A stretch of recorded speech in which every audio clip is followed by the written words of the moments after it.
We want to also become a national leader in criminal justice reform. And how we do that is not just working with individuals within our jurisdiction, but actually working with the national partnerships like Vera Institute. Now I have to talk about Vera. Vera from day one, it's going to be frank, it's been my ride and die. They came here, and I want them to stand, please. So Vera Institute representatives, please stand up.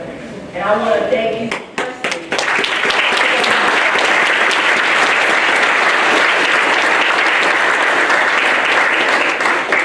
What they've done is they said, I want to see what you guys are doing in the prosecutor's space. So I allowed them to come in and to look at our warrant office. That's what we charge, who we charge, when we charge.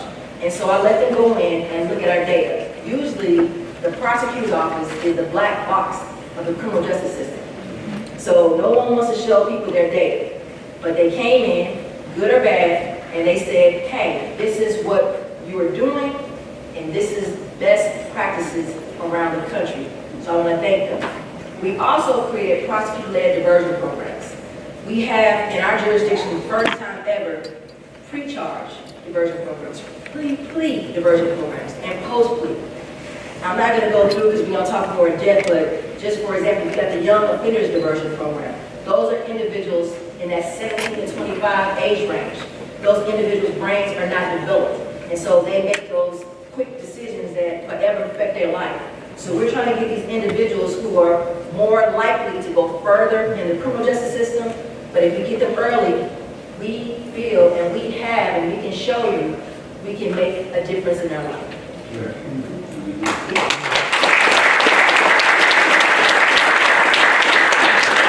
We also have a child support diversion program, misdemeanor redirect diversion program. We work with SLATE. We hook people up with jobs within our office. We provide counseling service within our office. And what you're hearing is within our office. This is not just referral based. This is actually establishing that network inside our office. And that's important. So now you're going to see this slide, and I'm going to tell you, we work with many people. Some people are not on this slide. So please, when I say Kim Gardner, do not recognize me, she doesn't care, she works with me, I do. We couldn't pick everybody on this slide, so just take a moment. I want to thank everybody who's working with me, starting to work with me, as well as want to work with me, want to work with everybody. So thank you. Let's clap for the people.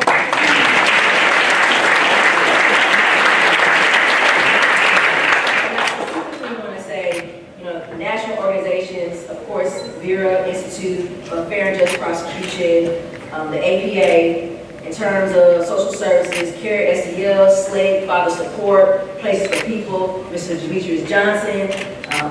He's done a lot, Soulfish Ministries, as well as law enforcement, U.S. Attorney's Office, ATF, DEA, the St. Louis Police Department, the Sheriff's Department, Probation and Parole. I couldn't do things without you, as well as Missouri Baptist Convention, State of Missouri, Clergy Coalition, and the NAACP. I thank each and every one of you.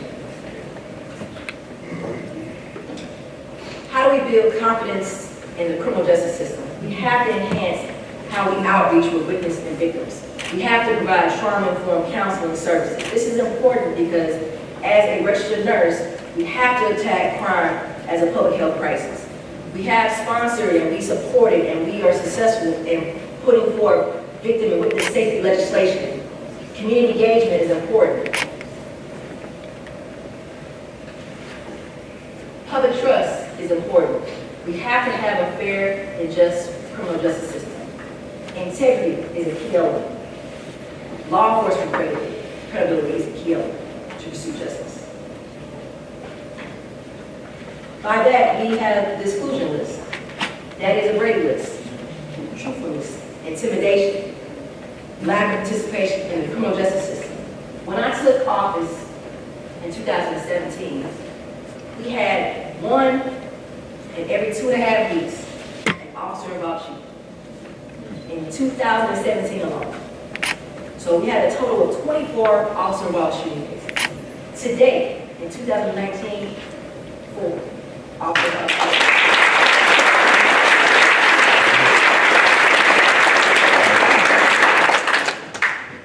We have to improve safety by focusing on the community. community, focusing on those crime drivers again, strengthening up our partnerships, working with the police, having these complex investigations, really focusing our cases on those crime drivers.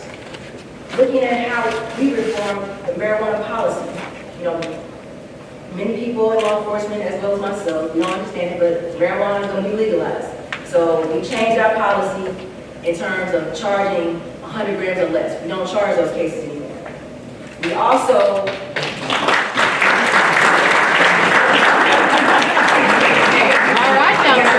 in here, okay?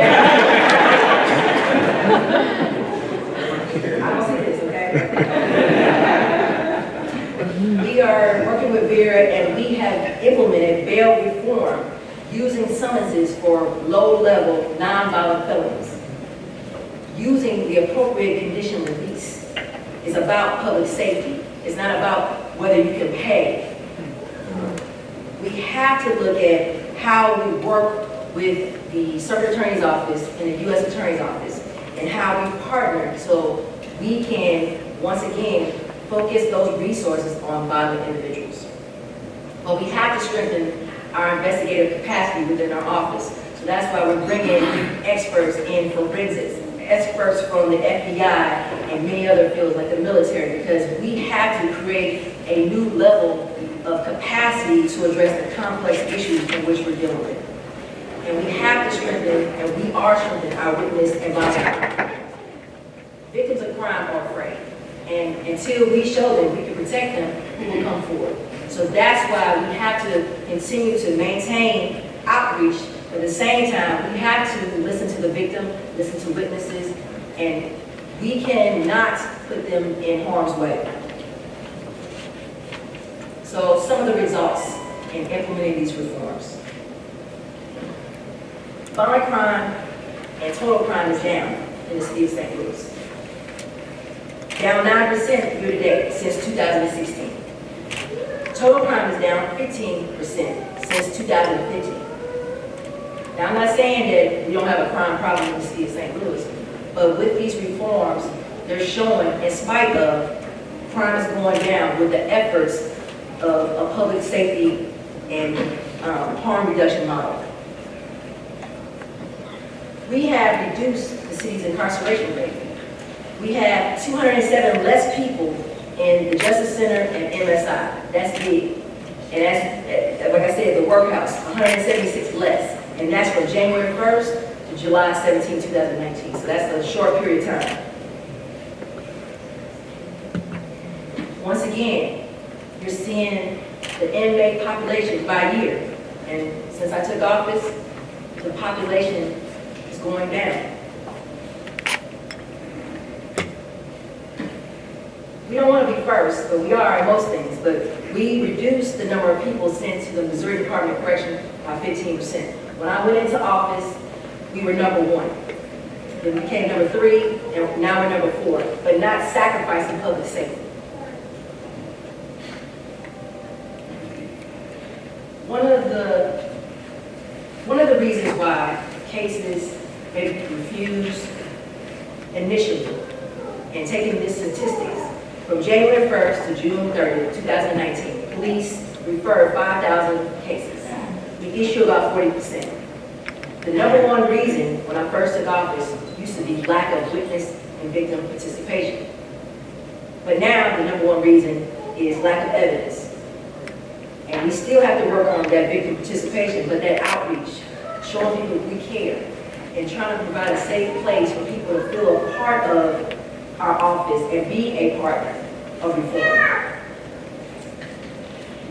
How we do that is preventing people from moving deeper into the criminal justice system. Our prosecutor-led diversion solutions work. More people are completing diversion. These are some of our statistics. And these programs, so far, are over 80% successful.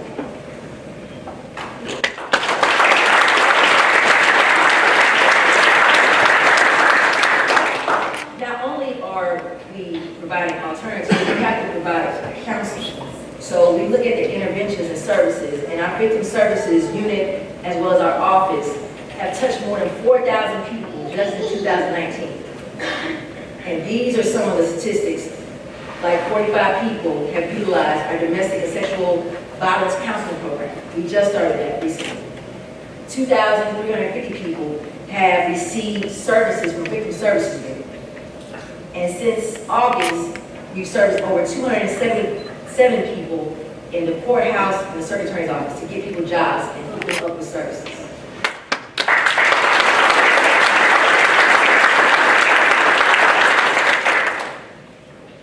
But I need your help. Why we're here today is to have a conversation of how we fix a system. Fix a system, or how we create a system that we all feel that is about public safety. It's about accountability. It's about transparency. It's about integrity.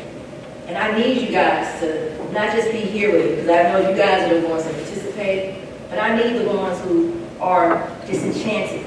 I need us to go out into the community. Invite me to your meetings. Not just say, Kim Gardner is doing this and her office is not doing that. Let me know the problems and let's see if we can fix it. But if I don't know, then I can't fix it.